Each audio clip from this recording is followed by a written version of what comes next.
Greetings everyone. This week's video is going to be more about the economics of massage. Basically going to go over pretty briefly the differences between a subcontractor and an employee. Actually on the screen it's going to be subcontractor, employee. So first we're going to start out with basically the income that these two different massage business types are going to make money. So we're going to have the subcontractor, and then we're going to have someone who works at, let's say, a corporate franchise massage therapy establishment that are popping up all over the country like some type of plague.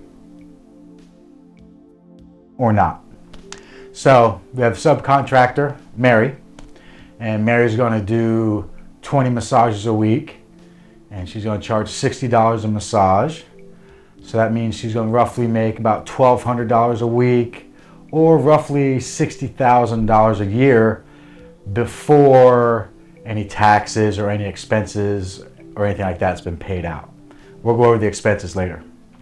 So now we're going to have the employee, which is Jane. And Jane's going to do the same. She's going to do 20 massages a week. However, she's going to get paid her employee rate of $15 an hour. So she's going to earn a whopping $300 a week as an employee, which is going to roughly estimate to about $15,000 a year. $60,000 a year, $15,000 a year. Not too difficult right now to see who's going to be making more money at the end, right?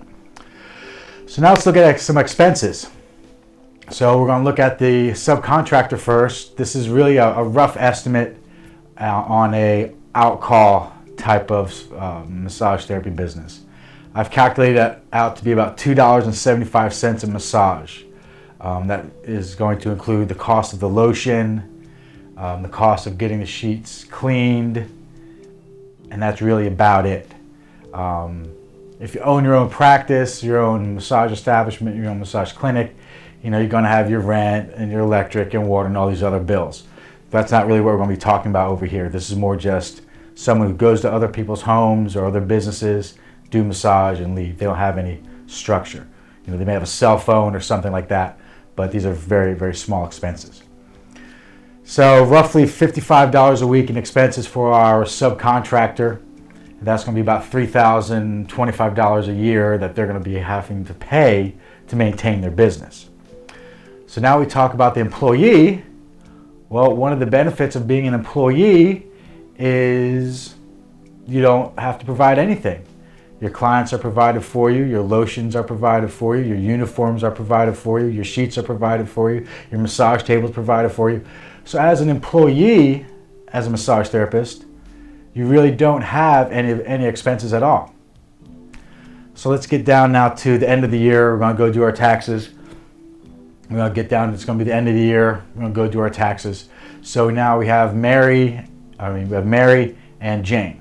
So Mary is going to be basically earning $60,000 a year from the income. She's going to have $3,025 as a business expense. And then depending on, you know, what state she lives in, what tax bracket, filing jointly, all these other complicated tax things, I'm just going to do a generic 20% tax rate. So basically what Mary's going to keep at the end of the year from that $60,000 is going to be $45,580. Not too shabby, only working 20 hours a week, not too bad. So let's go over now to the employee. Remember, the employee made a flat hourly rate, $15,000 a year. The employee had no expenses.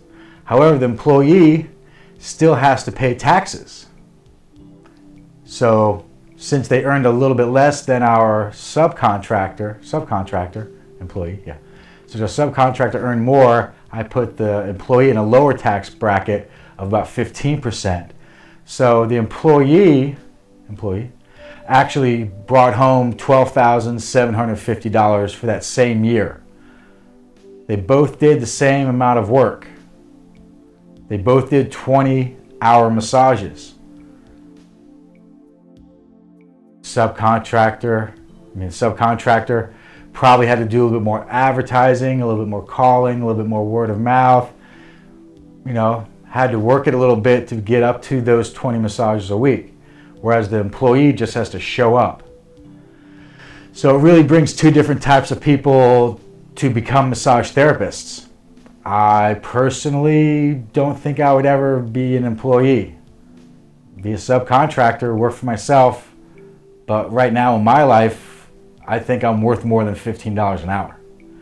Now, I know a lot of people are going to come at me, well, what about tips? I work at this so-and-so place and I average about $20 in tips. That's awesome, but you can't rely on tips. That's like a waiter or a waitress, you know, relying on tips to pay their rent or to make a car payment.